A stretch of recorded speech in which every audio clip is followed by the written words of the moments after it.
자, 태조 왕건 볼게요. 배경지식은 고려를 건국한 사람이에요. 역분전을 지급했고 천수라는 연호를 사용했다. 나라를 건국하고 나니까 맡은 역할에 따라서 공신들에게 땅을 나누어 줘야 되죠. 그래서 역분전이라는 걸 지급했고 나라 세우고 연호를 만들어야 되니까 연호를 천수로 했다. 그리고 왕건도 송악의 호족이었죠. 그랬다가 잘 나가서 결국은 나라를 세운 거고 이 왕건처럼 굉장히 다양한 지역에 각각의 호족들이 있었어요. 이 호족들을 제압을 해야 되겠죠. 그래서 당근책으로는 혼인, 호족의 딸과 결혼하고 사성정택, 왕씨성을 주고 토성분정, 해당 지역마다 그 지역의 토성분정이라고 해서 성을 나눠줬습니다. 그리고 사신관제도와 기인제도를 통해서 이제 호족들을 감시를 한 거죠. 그리고 또 왕건은 해상세력이라는 특징이 있어요. 할머니가 용왕의 딸이었죠. 그래서 몸에 비늘이 있었다. 왕건은 이런 얘기. 그래서 고려시대 왕들은 다 몸에 비늘이 있었다. 이런 얘기 전에 말씀드렸었는데 그래서 이런 해상세력이라는 이 특징을 가지고 외울 수 있는 암기들이 굉장히 많아요. 일단 기본적으로 금성전투. 이게 후백제의 후미를 친 거잖아요. 배를 타고 이렇게 영산강을 타고 올라가서 후백제의 후미를 공격한 게 바로 금성전투였잖아요. 이 금성전투, 이 어려운 싸움을 이길 수 있었던 건 왕건이 해상세력, 무리에서 굉장히 강한 사람이었기 때문에 할머니가 용왕이어서 가능했다. 이렇게 생각하시고 뭐 청영, 이것도 외워야 되는 건데 청천강에서 영흥만까지 영토를 확장한 거, 그리고 뭐 흑창이라는 빈민구제 책을 실시한 거, 이런 게 다 해상세력이라는 특징에서 연결시켜서 외울 수가 있거든요. 하나씩 해볼게요. 일단 고려를 건국했어요. 918년에 수도를 처음에는 철원이었어요. 궁예가 철원으로 수도를 옮겼고 궁예를 몰아내고 이제 고려를 세웠기 때문에 고려가 처음 건국할 때는 수도가 철원이었고 그 다음에 송악, 왕건의 홈그라운드 같은 곳이죠. 송악이. 그래서 송악으로 천도를 했다. 이 송악이 지금 개성을 말하는 거고요. 그리고 연호를 천수로 했어요. 자, 새 왕조를 개창할 때는 하늘천, 이게 하늘의 뜻이다. 이런 의미를 담아서 천을 많이 사용해요. 연호에. 그래서 대조영이 발해를 건국하고 천통이라는 연호를 썼고 묘청이 난을 일으키고 난 다음에 천계라는 연호를 썼죠. 그래서 고려도 천수라는 연호를 썼어요. 그래서 천은 이해가 돼. 그래, 하늘천, 하늘의 뜻이라는 의미에서 천을 썼어. 그럼 왜 수를 그 다음에 붙였냐? 왕건의 대표적인 탤런트는 최수종인 거 아시죠? 그래서 최수종 연상하셔서 천수다. 이렇게 외우시면 될 것 같아요. 자, 호족 통합책 볼게요. 가장 먼저 해야 될 일은 호족들을 잘 감시하고 통합을 시켜야 됐어요. 그래서 당근책으로 혼인정책과 사성정책이 있습니다. 자, 왕건은 호족의 딸들과 결혼을 하면서 호족을 달랬고 이 호족들에게 왕건이 왕씨잖아요. 그리고 왕씨성을 나눠준 거예요. 그래, 너도 왕씨해. 너도 왕씨해. 이런 식으로 왕씨성을 나눠줬습니다.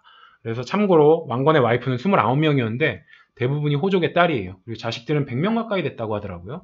그래서 이 정도로 호족의 많은 딸들과 결혼하고 자식도 많았다. 또 하나의 당근책은 토성분정이에요. 이게 뭐냐? 지방 호족들이 그 지배하는 땅이 있을 거 아니에요. 그 지배하는 땅을 본관으로 하는 성씨를 하사했다. 예를 들면 제가 해주 최씨예요.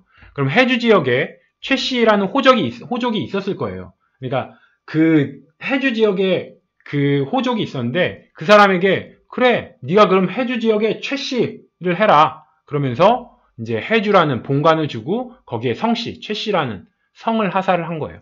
그러면서 이제 본관제가 시행된 거죠. 뭐 해주최씨, 뭐 경주김씨 이런 식으로 본관제가 시행이 된 거예요. 그래서 토성분정을 실시했는데 이 토성분정이 토가 흑토잖아요. 그래서 땅, 해당 지역이라고 생각하시면 돼요. 그래서 해주최씨에서 해주, 이게 바로 흑 지역 생각하셔서 해주 지역에 무슨 씨, 최씨, 뭐 이런 식으로 성씨, 이거를 그 해당 지역의 성씨를 분정, 나누어서 정했다. 따로 정해줬다. 그래, 너는 해주 지역에 최씨 해라. 이런 식으로 나누어 정해줬다. 이걸 바로 토성분정이라고 하는 거예요. 그래서 이게 바로 본관제가 되는 거고 호족이 득세했던 왕건 때 있었던 일이다. 이 정도 알아놓으시면 됩니다. 자, 채찍, 당근책은 말씀드렸고 채찍으로는 사심관제도라는 게 있었어요. 그래서 사심관이 뭐냐? 사심관이 일을 살피는 관리다 이런 얘기예요. 사는 일사자고 심은 살필심이에요. 뭘 살핀다. 관리는 관리란 뜻이고 그래서 사심관, 일을 살피는 관리다. 무슨 일을 살피는 거냐? 자, 고려시대 중앙 고위 관직자를 이 관직자의 출신 지역이 있을 거 아니에요. 그 출신 지역에 사심관으로 임명을 하는 거예요. 예를 들어 보면 이렇게 할게요. 최초의 사심관이 누구였냐? 신라의 마지막 왕 경순왕이거든요. 이름이 김부예요. 그래서 김부라는 사람을 중앙, 그러니까 개성으로 불러서 고위 관직을 맡기고 그런 다음에 이 경순왕에게 네가 있던 경주 지역에 네가 사심관이 되라. 그래서 경주에서 무슨 호족이 또 무슨 반란을 일으킨다거나 이런 동향은 없는지 이런 걸 잘 살펴라. 그래서 사심관, 일을 살피는 관리다. 그래서 경순왕 보고 너가 경주지역을 잘 살펴 무슨 일 없는지 이런 식으로 사신관으로 맡긴 거예요. 이거 그래서 경순왕 김부 생각하시면은 왕건이 사신관 제도를 시행했구나. 이런 식으로 연결이 되겠죠. 두 번째 채찍은 기인제도예요. 기인제도는 지방 호족의 자제를 볼모로 중앙, 그러니까 서울, 개성에 머물게 하는 제도예요. 그러니까 인질로 잡아온 거예요. 지방 호족의 자제를. 지방에서 호족이 반란을 못 일으키게. 그래서 기인제도에서 인이 인질이라고 생각하시면 돼요. 그래서 호족 자제를 인질로 잡았구나. 이렇게 생각하시면 되고, 요 기인은 제가 이런 식으로 하나 그냥 특징을 부여할게요. 제가 왕건은 해상세력이라고 그랬죠. 할머니가 용왕의 딸이고, 그래서 몸통에 용의 비늘이 있다고 말씀드렸어요. 그래서 사람 몸에 용의 비늘이 있으면 이거 기인 열전에 나올 만한 사람이죠. 그래서 왕건은 기인이다 이렇게 생각하셔서 기인제도 누가 시행했지 생각하실 때 왕건은 몸에 용의 비늘이 있는 기인 이렇게 생각하셔서 기인제도는 왕건 때 시행한 거다. 이 정도 알아놓으시면 됩니다. 자, 경제정책 볼게요. 역분전을 지급했어요. 이게 역분전이 맡은 역할에 따라서 분은 나누어준다 이런 얘기예요. 나눌 분, 전은 땅을 뜻한 토지를 뜻하는 거죠. 그래서 역할에 따라서 땅을 나누어 줬어요. 그게 바로 역분전이에요. 공신들에게 나라를 고려를 건국하는데 이제 노력한 공신들에게 역분전을 지급했다. 새 왕조를 개창했으니까 당연히 농공행상을 해야겠죠. 그 사람이 쌓은 공에 따라서 상을 나누어 줬다. 그게 바로 역분전이다. 이렇게 생각하시면 되고 취민유도 정책이라는 게 있었어요. 그래서 농민 백성들에게 세율을 10분의 1로 낮췄다. 취민유도 무슨 얘기예요? 취하다. 백성으로부터 취할 때는 있을 도가 법도예요. 그러니까 법도가 있어야 된다. 백성으로부터 취할 때는, 그러니까 취한다는 얘기가 세금 거둘 때는 법도가 있어야 된다. 그래서 취민유도. 그리고 세율을 그러면서 10분의 1로 낮춰준 거예요. 야, 백성을 네 맘대로, 네가 힘세다고 맘대로 뭐 세금을 걷지 말고 어떤 법도가 있어야 된다. 그래서 생산량의 10분의 1만 걷어라. 이런 식으로 이제 이걸 정해줬다.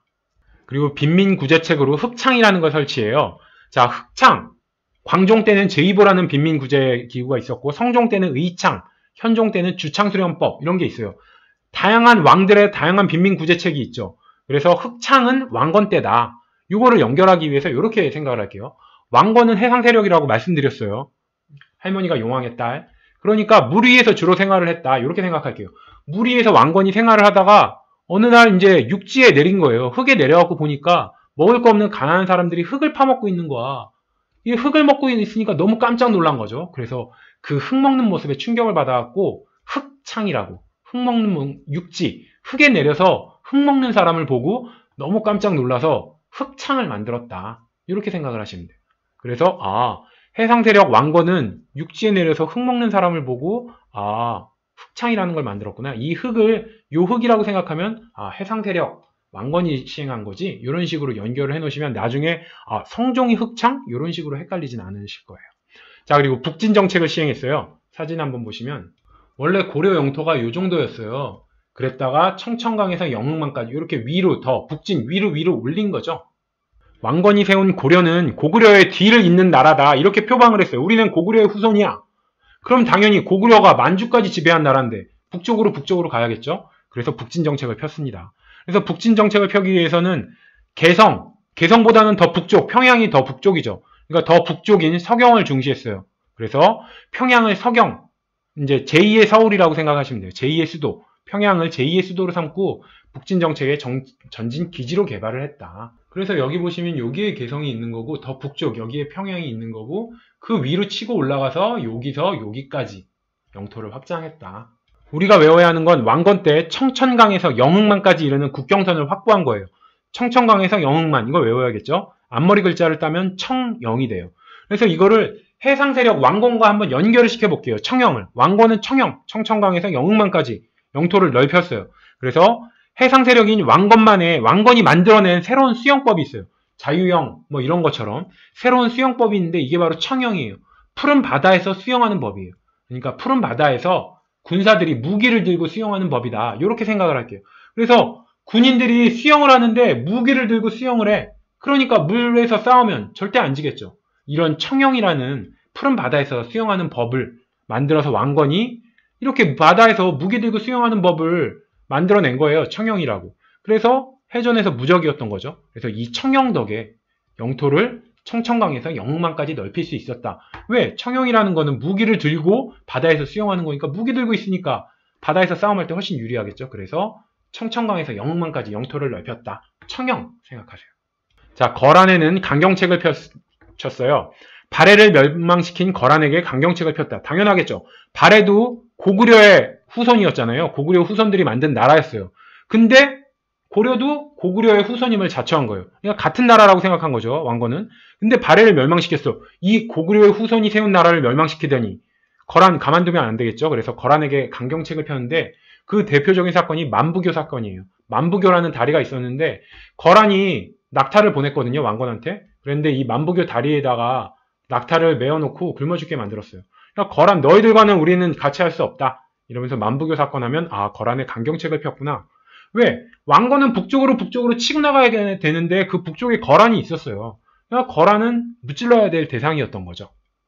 자, 왕건은 훈요 10조라는 그 자기 다음에 왕이 될 후손들에게 훈요 10조라는 그 가르침을 줬어요. 그래서 여기 보면은 뭐 불교를 장려해라.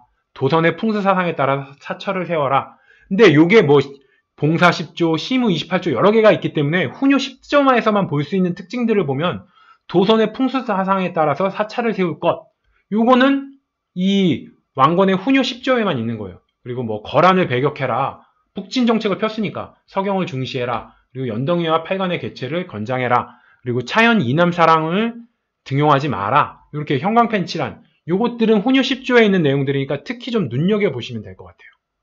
설화 하나 말씀드릴게요. 이 풍수지리설의 대가가 도선이잖아요. 근데 이 도선이 어느 날 왕건의 아버지를 만나서 이렇게 말을 해요. 아들 이름을 왕건으로 지으면 장차 왕이 될 거다. 이렇게 예언을 해서 왕건 아버지가 자기 아들을 왕건이라고 이름을 지었는데 진짜 왕건이 왕이 된 거예요. 그러니까 왕건은 풍수지리설을 당연히 신봉하겠죠. 그래서 훈요 10조에 보면 도선의 풍수사상에 따라서 사찰을 세워라. 사찰 세울 지역을 도선의 풍수사상에 따라라. 이런 훈요 10조를 남기게 되는 겁니다. 그리고 왕건 하면 최수종 연상하시라고 말씀드렸죠. 최수종 이벤트의 대가고 굉장히 자상한 스타일이잖아요. 그래서 왕건 보면은 자기 후대 왕들에게는 훈요 10조라는 이제 이걸 남기고 또 신하들한테는 정계와 계백요서라는 그러니까 신하 너희들은 이렇게 해야 된다. 후대 왕인 자기 후손들 아들에게는 왕들은 이렇게 해야 된다. 이런 식으로 자상하게 이런 여러 개의 훈계의 말씀을 남겼다. 왕에게도 후대 왕에게도 신하들에게도 다 훈계 말씀을 남겼다. 그러니까 자상한 왕건 이렇게 연상하시면 돼요. 최수종 연상하셔서요. 자, 정계 계백요서 이걸 지었다고 그랬는데 이거는 신하의 도리를 제시한 신하에게 한 말이죠. 그래서 정계가 경계하다 할 때의 계예요. 그래서 계백요소의 계도 경계하다. 그러니까 신하들에게 남긴 경계의 글이에요. 너희들 이런 거 조심해라. 이런 걸 조심해라. 그래서 최수종 아까 말씀드렸어요. 다정함의 대명사라서 정계 계백요소는 신하에게 당부를 한 거고 훈요 10조는 후손 왕에게 당부를 한 거다. 뭐 요 정도 생각하시면 되고요. 불교 정책 볼게요. 왕건은 불교를 굉장히 중히 여겼죠. 그래서 승록사라는 절을 설치를 해요. 아니 절이 아니고 관청을. 승록사라는 관청을 설치합니다. 승록이 뭐냐? 승이 중요해요. 승려 생각하시면 돼요. 중. 이 승려를 록이 기록하다 이런 얘기예요. 그래서 승려를 기록하는 사는 관청이에요. 그래서 승려를 기록하는 관청. 그래서 불교 제반 사무를 담당하는 관청이다. 그래서 이 승록사라는 걸 왕건이 만들었다. 그래서 요거를 왕건과 연결시키기 위해서는 이렇게 생각할게요. 왕건이 일생에 한 일은 지방 호족을 통제하고 감시하고 제압하는 일이었어요. 그래서 왕건이 지방 호족을 통제하기 위해서는 이 호족의 세력이나 염탐을 할 수가 있어야 돼요. 호족이 어느 정도 힘이 센지 이걸 조사를 해야 되는데 마땅히 호족의 세력이나 이런 걸 조사할 방법이 없는 거야. 그러니까 어떻게 했어요? 당시 통일신라 말부터 호족들은 선종, 이 불교 세력과 결탁을 해서 힘을 키웠잖아요. 그래서 왕건이 어떻게 했냐? 각지의 승려 규모를 파악해야 된다. 승려들을 조사해야 된다. 이러면서 승록사를 설치를 해서 승려들을 막 기록을 했단 말이에요. 그랬지만 실제로는 승려 규모 파악하는 척하면서 호족 세력을 파악했다. 이 스토리를 생각해 놓으세요. 호족은 통일신라 말기부터 불교 선종과 규합을 했기 때문에 이제 호족이랑 스님들이랑 같이 있는 거야. 그러니까 왕건이 호족들을 세력을 이제 파악하기 위해서 이제 호족한테 가서 야 우리는 스님들 승려를 기록해야 돼. 그러면서 승려 규모 파악하는 척하면서 호족 세력을 파악했다. 이렇게 생각하시면 승록사, 승려를 기록하는 관청을 세워서 승려 규모 파악하는 척하면서 호족 세력 파악했다 왕건이. 이렇게 연결하시면 됩니다. 그리고 연등회와 팔관회를 중시했어요. 불교를 중시했으니까 당연히 연등회와 팔관회를 중시했겠죠. 훈요 10조에도 있는 내용이에요. 자, 왕건 연도암기 볼게요. 왕건이 고려를 건국했고 이거는 당연히 외워야 되는 연도예요. 어떻게 외우냐? 고려. 고려를 엄청 싫어하는 사람은 이렇게 말할 거예요. 고려는 구려. 고려 발음이 비슷하죠. 그래서 고려는 구려 18. 구리니까 18이라고 붙인 거예요. 그래서 구려에서 9가 9. 그리고 18. 그래서 18. 해서 918년. 구려 18 이렇게 해서 918년 이렇게 외우시고 918년 고려 건국하고 난 다음에 18년 뒤에는 그러니까 936년이죠. 이때는 후삼국을 통일하게 됩니다. 고려 건국하고 후백제랑 막 싸우잖아요. 그래서 18년 뒤인 936년에 후삼국을 통일한다. 이런 식으로 암기했던 게 저희 청해진이 828년 설치하고 장보고가 18년 동안 떵떵거리고 살다 A18 이러고 18년 뒤에 장보고 난으로 죽는다. 이렇게 말씀드렸죠. 이런 암기는 660년에 백제 멸망하고 8년 뒤인 668년에 고구려 멸망, 또 8년 뒤인 676에 삼국통일, 또 8년 뒤인 684에 보덕국 멸망. 이렇게 몇 년 뒤에 이런 식으로 생각해서 연도 암기하시면 편합니다.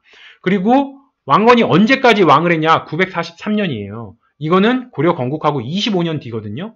요거는 이런 식으로 생각할게요.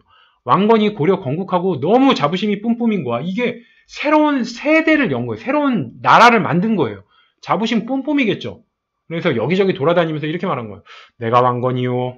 내가 왕건이요. 왕건이요. 이요. 내가 왕건이요. 이러면서 25년 동안이나 내가 왕건이요. 내가 왕건이요. 여기가 이요니까 25년간 이제 내가 왕건이요. 이러고 다니다가 고려 건국하고 25년 동안 내가 왕건이요. 이러다가 943년에 죽으면서 이제 왕건은 943년까지 왕위를 했다. 이렇게 생각하세요. 왕건 업적 정리해 볼게요. 고려를 건국했어요. 건국해서 한 일이 역분전, 맡은 역할에 따라서 땅을 나누어 준 거죠. 그리고 백성들에게는 취민 유도 10분의 1로 조세를 거둘 때는 니들 마음대로 걷지 말고 10분의 1이라는 법도 룰을 정해놓고 그걸 맞춰서 거둬라.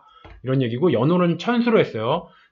새롭게 나라를 만들면 천자 연호 많이 쓰고 이제 왕건은 최수종 연상하셔서 천수다. 이렇게 외우시면 되고 최수종 굉장히 이벤트의 황제 다정하잖아요. 그래서 후대 왕들에게는 훈요 10조를 그리고 신하들에게는 경계의 글로 정계와 개백요서, 정계료서가 아니고 개백요서죠. 개백요서 이런 당부의 말을 남겼고요.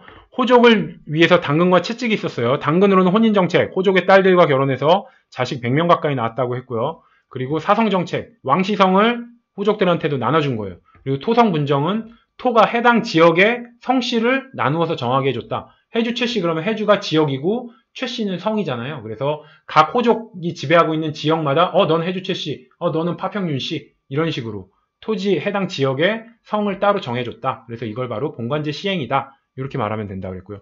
채찍으로는 사신관제도 그래서 경순왕 김부를 경주의 사신관으로 삼아서 네가 경주에서 무슨 일 일어났는지 잘 살피고 감시해. 이러면서 사신관 제도를 시행했고요. 기인제도 호족의 자제를 인질로 잡아오는 거였고 왕건의 몸통에 비늘이 있으니까 그러면 기인 열전에 나갈 만한 기인이다. 이렇게 해서 기인제도 이거 외우라고 말씀드렸고 승록사 설치 이게 이제 중을 기록하는 관청이라고 그랬고 그래서 승려 규모를 파악하는 척 승록이니까 승려를 기록하는 척 승려 규모 파악하는 척 하면서 이 승려와 결탁한 호족 세력을 파악했다. 이렇게 스토리를 만들어서 왕건이 호족 세력 규모를 파악하기 위해서 승록사를 설치했지. 이렇게 생각하시면 승록사 설치하면 어떤 왕이지? 광종, 성종? 아니 최초 호족 세력 이 권력이 얼마나 되는지 호족의 세력을 염탐하기 위해서 이제 왕건이 세운 거다. 이렇게 생각하시면 돼요.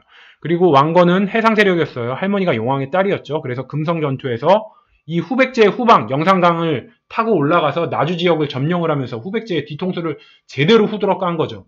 그게 왜 가능했어요? 해상 세력이기 때문에 왕건이 해상 세력이라서 해상에서의 전투는 짱이었기 때문에 금성 전투를 이긴 거죠. 그리고 흑창 이거 어떻게 외우라고 그랬죠? 해상 세력인 왕건이 이제 배 위에서만 생활을 하다가 물 위에서만 생활하다가 육지 흙에 내려서 보니까 너무 가난한 사람이 흙을 먹고 있는 거야. 그래서 너무 놀라갖고 흙 먹는 사람들을 위해서 흑창을 세웠다.